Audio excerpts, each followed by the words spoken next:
करोड़ों लोगों से संबंधित इंस्टीट्यूशन का पैसा आज बर्बाद हो रहा है और दूसरी तरफ जो बैंक है, एसबीआई बैंक हो और दूसरे नेशनलाइज्ड बैंक्स हो, उसमें भी गरीब लोग अपना पैसा रखते हैं और वो पैसा भी आज हर जगह डिस्ट्रीब्यूट किया जा रहा है, चंद कंपनियों को दिया जा रहा है और उस कंपनी के बारे में इंटरनेशनली एक रिपोर्ट जो बाहर आई यूएस की कंपनी, एक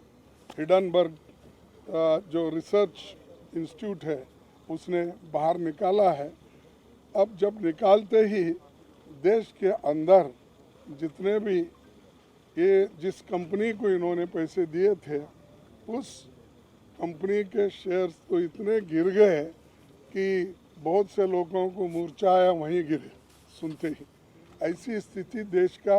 ये सरकार ने बना के रखा है और ये कौन कंपनी के मालिक है आपको तो मालूम है और बार बार हम एक व्यक्ति के रूप में किसी को टीका करने के बजाय हम तो ये कहेंगे कि सरकार ऐसे कंपनियों को कैसा पैसा दे रही है, क्यों प्रेशराइज करके दिला रही है, हमको समझ में नहीं आ रहा। इसीलिए लोगों के हित को ध्यान में रखते हुए और जो ये LICs, SBI, दूसरे बैंक्स जो सरकारी इंस्टीट्यूशंस हैं दिए हैं, इसकी एक जांच होना चाहिए। इसके लिए हम इस चर्चा में डिमांड करना चाहते हैं या तो जॉइंट पार्लियामेंट्री कमेटी हो या सुप्रीम कोर्ट के जो चीफ जस्टिस है उनके नेतृत्व में इसकी इंक्वायरी हो और डे टू डे रिपोर्ट भी जनता के सामने रखे, उसका प्रोग्रेस क्या है और किस ढंग से ये इंक्वायरी चल रही, इसका एक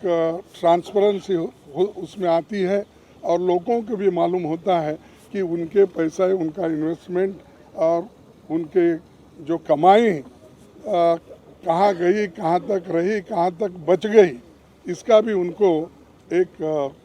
विश्वास मिलता है। नहीं तो सारे लोगों का,